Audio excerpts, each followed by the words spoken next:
This edition of Up Close with Colin Thompson is brought to you by Windows Group of Companies.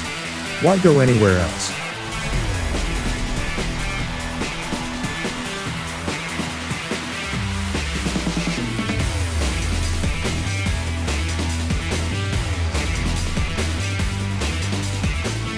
Hello and welcome to the show. I'm your host, Colin Thompson, joined today by professional boxer Tyler Christopher. Christopher, welcome to the show. What's going on, everyone? Hey, good to have you on board. Good to see you, man. Yes, mate. Hearing some wonderful things coming out of the camp over there in the UK. So Tyler, when did you actually make your pro debut?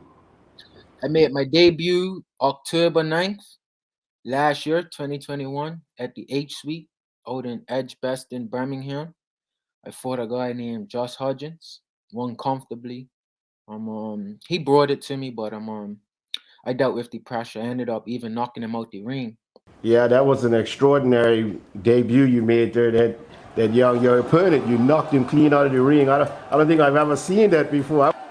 It was crazy. I can't even believe it. I'm gutted to this day. Sorry? I said I can't even believe it. Even when I think about it now, I can't believe that it even happened. Yeah. And you said he came back in and continued on? Yeah, he came back in. God was on his side, that he didn't fall on his neck or something. Yes, definitely. Mm-hmm. And that was my initial concern. I was really concerned when he went out, and then I saw that he was all right, but I didn't realize that that he actually went on at the time, because I didn't know the result. I saw a little clipping on social media, and I was like, wow, Tyler's the real deal. Come on. So since then, you've had 2 more bouts and been able to maintain your unblemished record. Who was your next fight against? All right, so I had a 50-50 fight. So this guy, I think his name Hussein. I'm not sure his last name, but he was an Asian guy, and it was his pro debut.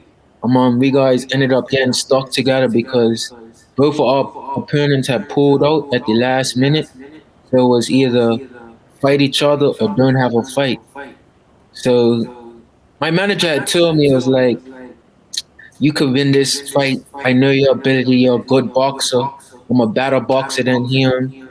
And my manager's well known. He knows boxing. So if he tells me that I could beat someone, then I believe him. You know what I mean? So I did have pre-fight jitters before I fight.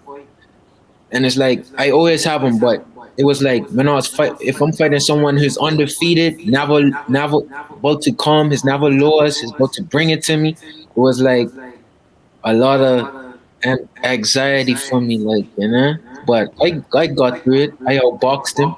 A lot of people said I emulated Muhammad Ali fighting Joe Frazier, boxing, holding him like to smother, and I just outboxed the guy pretty much for 4 rounds. Wow, and that certainly would have built your confidence now 2-0, and then going into your next fight. I mean, you've been a busy fella here lately. I'm telling you, I'm gonna have 4 fights in under 6 months. So that's pretty crazy. But my third fight was a journey, man. Everyone was happy to see me back in the ring from the performance I put on against the undefeated guy. They liked that fight. But this fight, it was more about learning. Pretty much walking down my opponent, hitting on shots, just working on some other things that I'm gonna have to do later on in my career. Right. Go to the body and all that type of stuff. Good. So you're evaluating, you're learning your craft as you go, constantly evolving. Yeah. And you kind of made one of my questions redundant. I was going to ask you, were you a bit nervous going into those early bouts, and you actually came out and said that. But you've made a huge sacrifice, taking this next step, moving up to the next level from amateur to professional. What are some of the sacrifices that you've had to make in pursuit of your dream? I was working at Pitt & Company. I had a full-time job at Pitt & Company. I got Associate of the Year. It was like a good job to have for a lifetime, but I gave it up to come out here and pursue my dream, my boxing dream. But no, I train every day, twice a day. Um, got a diet when it's a fight. What else? Can't party. I barely go out for party. The only times I go out for partying is after my fights. You know what I mean? I'm going to Dubai next week. No, not next week, Monday. So it's like that's a well deserved trip. I ain't been on a good trip in a while. But it's like it was a great sacrifice to just leave Bermuda, leave my comfort zone because that's where I'm from. I was very comfortable in Bermuda. But I'm glad I made the leap because since then I met new people.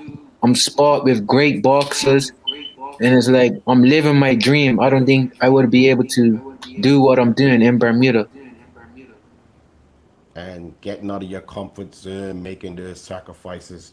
What's that challenge been like? Emotionally, is it, it's like a culture shock. You're going in a new country, a new culture, new environment, climate, et cetera, et cetera.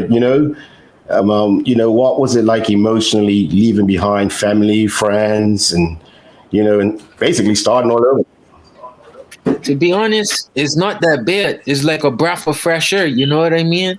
It's not like emotionally distressful on me. It's like a breath of fresh air. Like it's like I have a start and like I have a new start and it's a breath of fresh air for me. It's like I'm glad I did it. You know what I mean? It's just like you gotta just take the leap. People's gotta take the leap and trust in themselves. You know what I mean? And don't hold back. Like just take the leap, and you don't never know where you'll go. Now, you mentioned moments ago about your daily routine, training twice daily. What's an average day for you? With that program, train you do it in the morning, afternoon, or morning, evenings. And what exactly do you do in those sessions? Mixture of things, I would imagine.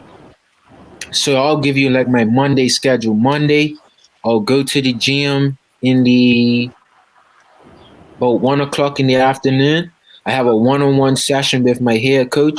So with that session, we're going over pair work, we're going over technical drills, going over scenarios, or his quizzed me on my homework. So he'll tell me to go find a boxer and see which boxers did what technique we're working on, and we'll go back and look at it on camera, and then that's like for an hour, and then I'll go home, and then I'll eat lunch, and then I'll come back in the evening class. So that's even like intermediate boxers and pros. We're just doing a class where you do sparring, big work, all that type of stuff. But like on Tuesdays, I'll go to the gym. Pure Gym out here is a very popular gym. On Tuesday, I'll come out here in the morning, do a treadmill run, about 2-3 miles, go home, eat breakfast. Then I'll go to the gym and then I'll do a strength and conditioning session with my strength and conditioning coach. And then for the evening, I'll just chill out and do it again on Wednesday and Friday. Wow. Well, you certainly got your work cut out there and grinding it out, as they say. Yes. So just to get a bit more detail on you, the fighter, what's your fighting stance? Southpaw, you know what I mean? Southpaw? Okay. Proper good. And you're fighting at what? Well, certainly, I would say so. 3-0 thus far at the professional level. You must be doing something right.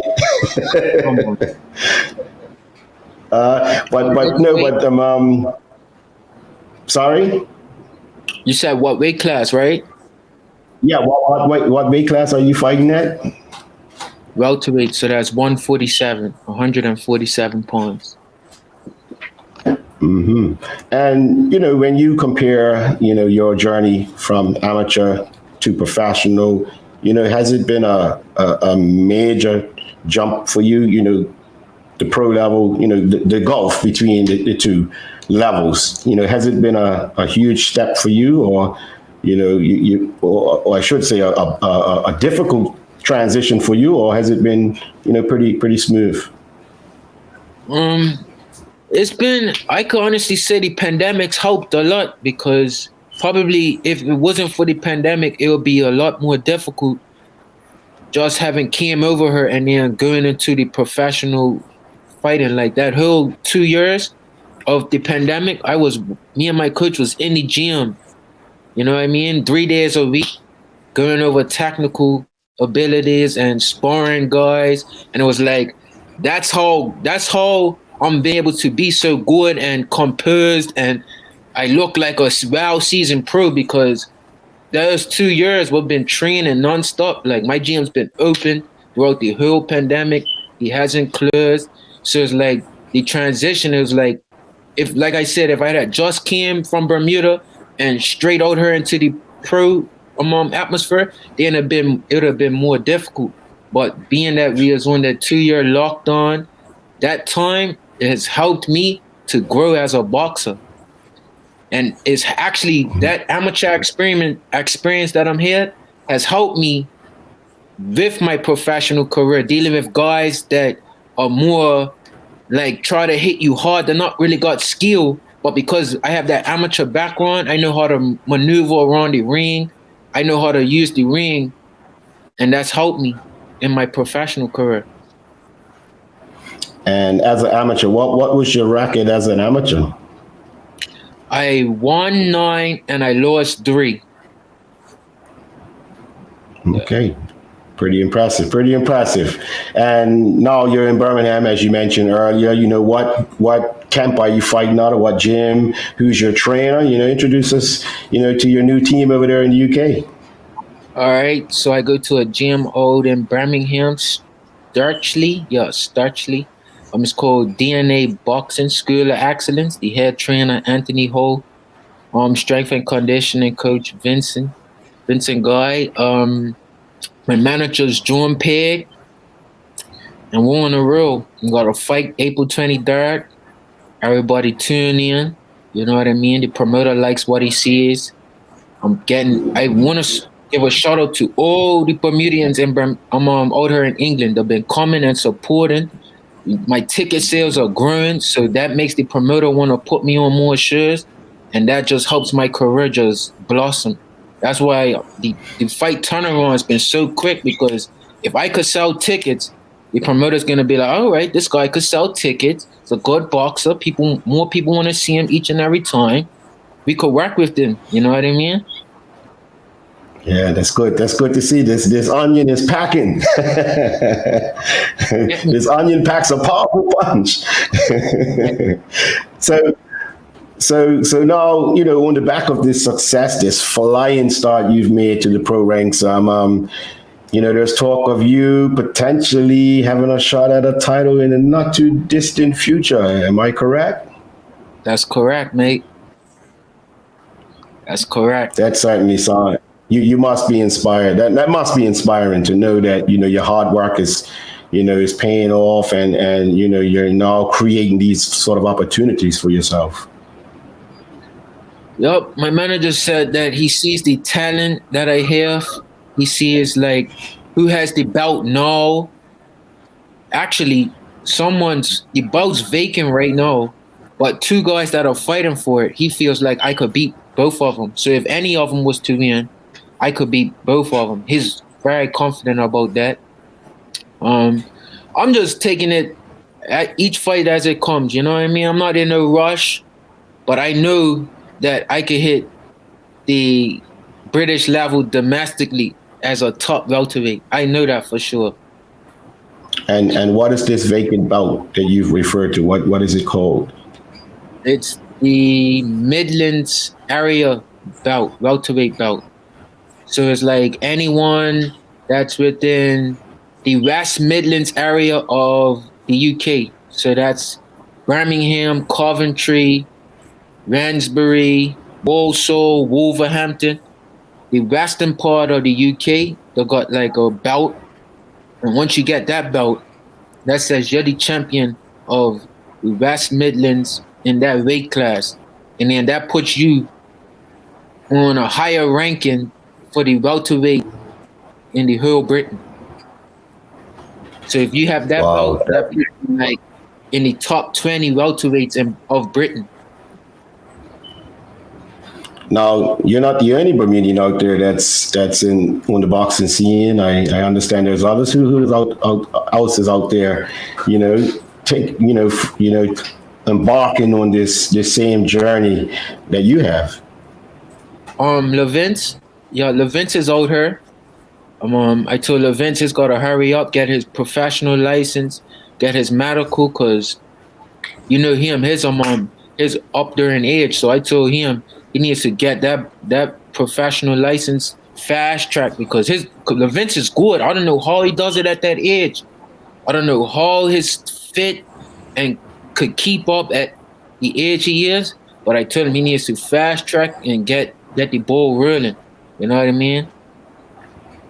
Yeah, is there anyone else? Just Vince, just you and Vince? Or is there anyone else? You know? As far as I know, it's only me and Levince that's doing this pro boxing out here.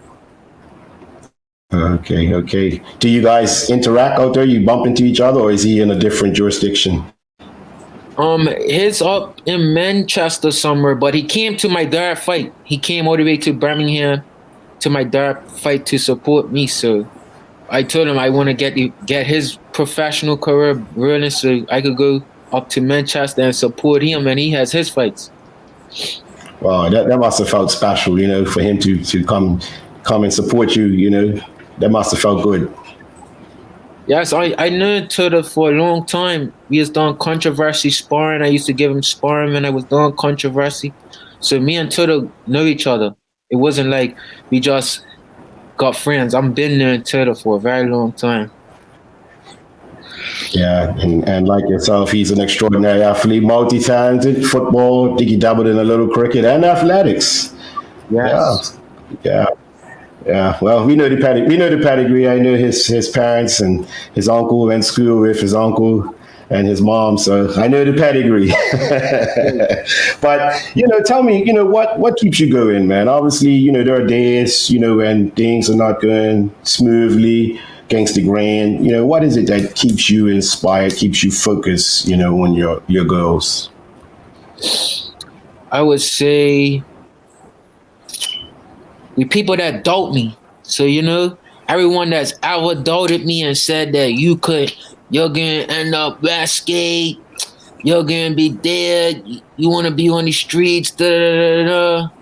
These people are the people that like put the battery in my back every day. Like, you know what I mean? When I get up in the mornings and I don't feel like getting up, I'm like, I gotta get up because these lot think I came out here to play.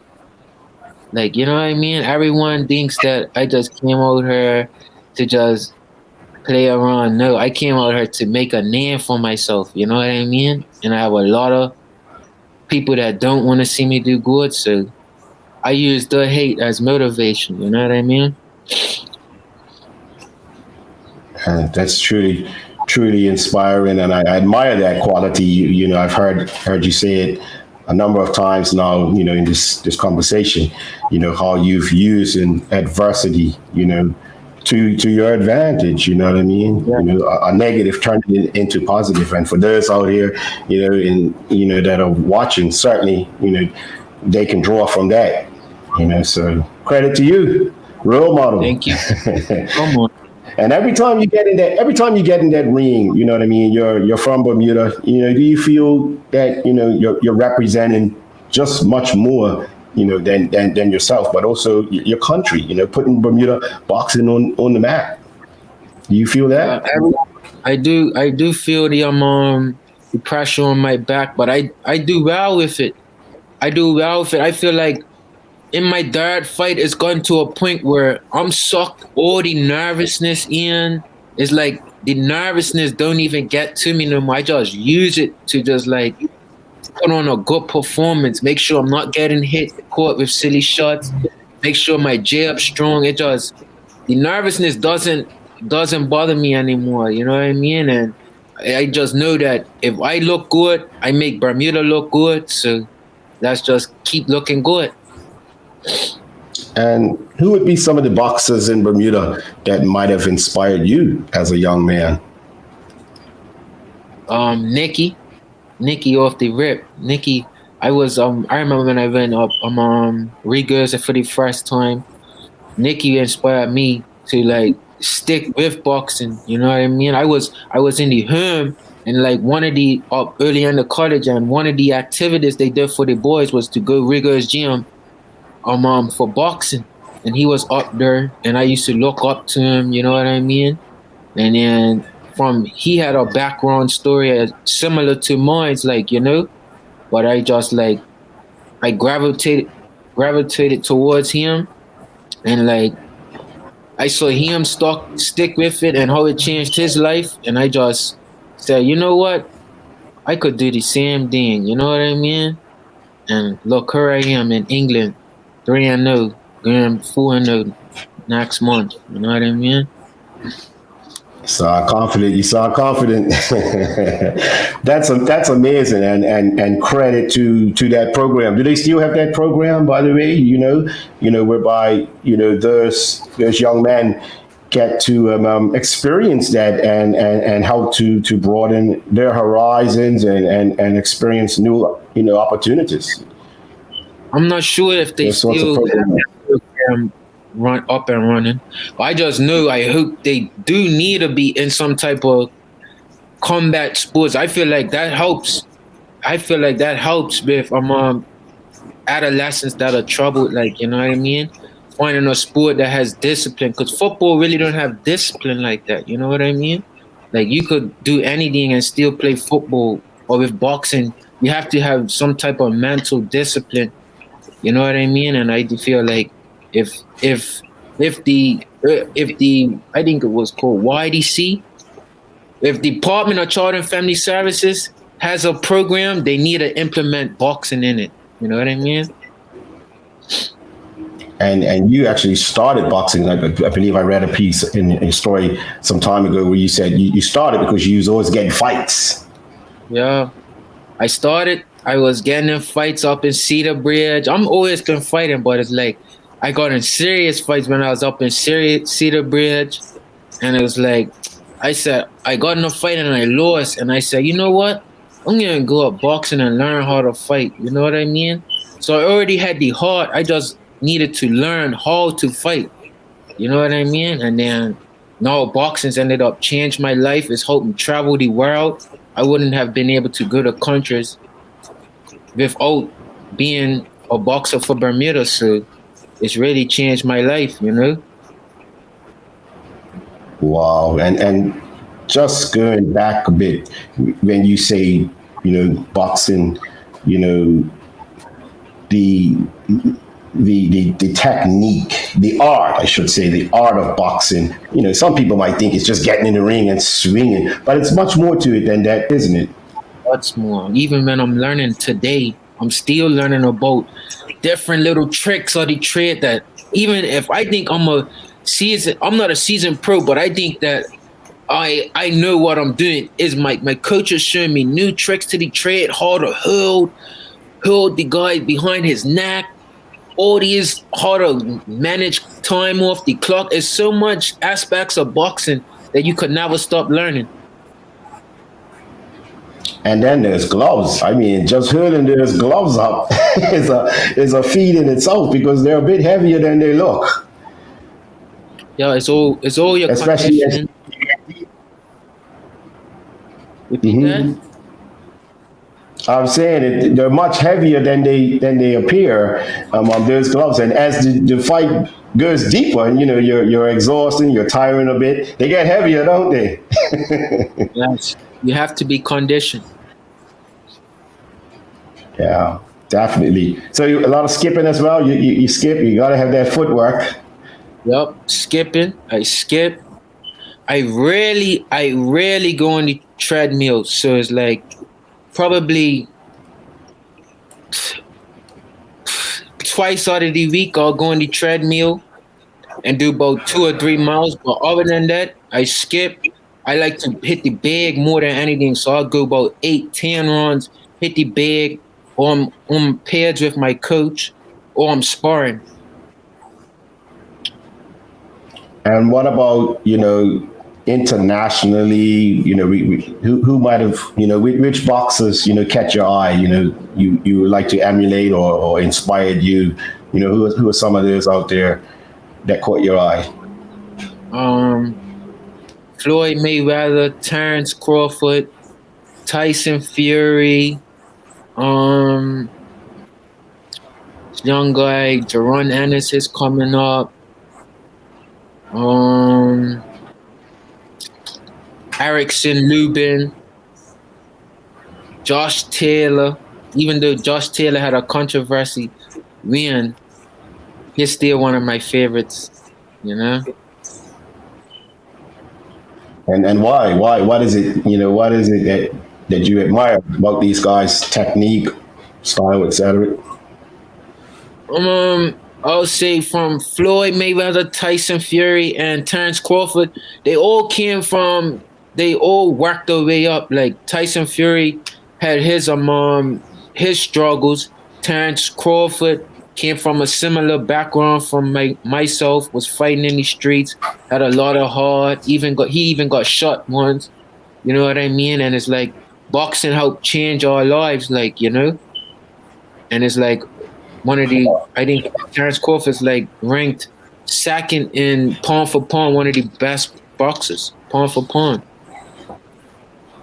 Wow. And you mentioned earlier how, boxing provides an avenue for people to channel, any negative energy, to put it lightly. And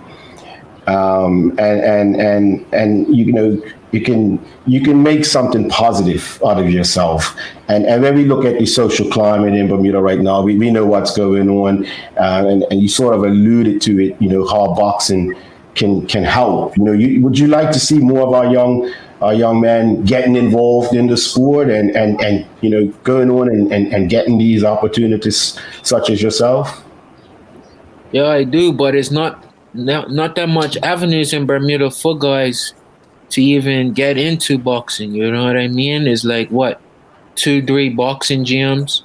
You have a fight about once a year, twice a year. They're about to have another fight March 26th, but that's good for Bermuda boxing. Bermuda boxing needs more fights. They need about 6 fights annually. You know what I mean? But it's like boxing would save a lot of crime. You know what I mean? Interesting. And one thing that I admire about boxing, I mean, I did the last bout up at Dockyard in January, and one thing that struck me is the support it receives. I see people from all walks of life coming to boxing. Families, young, old, black, white, etc., right across the board. And I love it because I don't see that reflected or mirrored in other sports here. Right. So I find that quite unique about boxing here in Bermuda. Have you had that experience as well? Bermudians love a fight. You could see from that support that you see, Bermudians like a fight. They like a little hook, and they like to support a Bermudian that's fighting. That's one thing I noticed about Bermudians. They support fighters, and we do good. One thing about Bermuda in combat sports, Bermuda does good in combat sports. If anything, Bermuda does good in combat sports. Boxing, taekwondo, karate, kickboxing. Bermuda does good with combat sport. I start to see that it's like we do better than what they do with cricket and football. I feel like they should pump some money towards the combat sports and do something there. You know what I mean?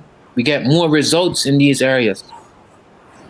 And also, just to peg onto that, historically, but boxing, the sport of boxing, Bermuda earned its first Olympic medal in boxing. Clarence Hill, 76, in Montreal.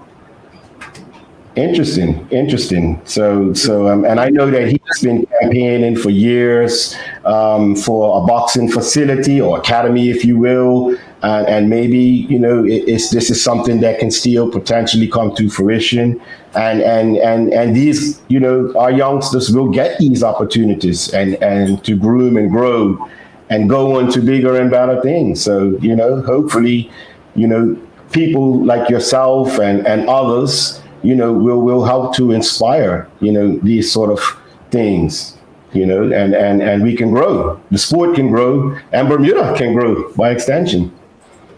Great stuff. I'm doing what I can, mate. Just keep winning. And doing an excellent job.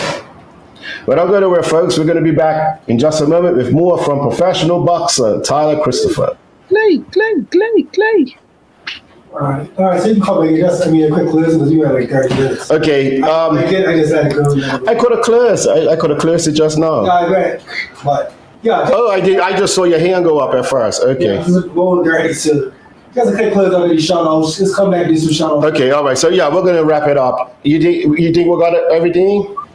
We got everything. You think? I mean, you see Is this gonna air before Andre has his fight? Is it gonna go on TV before he has his fight? Because if he has his fight, if it's gonna air, I'll show them out and hope he. Okay. Yeah. More than likely. Yeah. His fight is what? The what? 26 of March. Yeah. Where are we to? We're on the 12th today. It's like next week Wednesday. Yeah.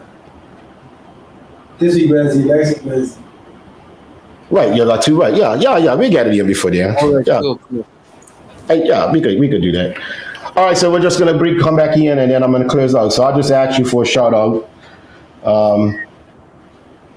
Yeah, just let me know. Yeah. All right, ready? In. Close the segment in 3, 2, 1. Well, Tyler, it's been a pleasure having you on board. And again, congratulations on the success that you've had today. And we wish you all the best in your future endeavors going forward. But before we go, is there anyone you want to give a special shout out to? I want to give a shout out to my coach, Anthony Hall. I also want to give out a shout out to some of the sponsors back home who's been supporting me. Island Air Conditioning, Ava Blast, Ava Forward Digital, Cardoso, Customs and Repairs. Yeah, those are my Bermudian sponsors who's pitched in towards my ringer for my last 3 fights. I want to shout out to them. Thank you for having me on her. And I'll be doing good things for Bermuda out here in Birmingham. I think you want to give a shout out to someone else who's getting ready to step in the ring. How could I ever forget my boy Andre? Andre is going to go 4-0 March 26th. Everybody, make sure you purchase a ticket. You know what I'm saying? Purchase the pay-per-view. He's going 4-0. It's going to knock the guy out. And we're doing good things for Bermuda. All right, Tyler. Thanks again for joining. Well, folks, unfortunately, that's all the time we have for today. But before we go, I'd like to give a special shout out for all those behind the scenes who make this show possible. And also would like to thank you, the public, for tuning in. And look forward to seeing you again real soon, right here on Up Close with yours truly, Colin Thompson. This edition of Up Close with Colin Thompson is brought to you by Lindo's Group of Companies. Why go anywhere else?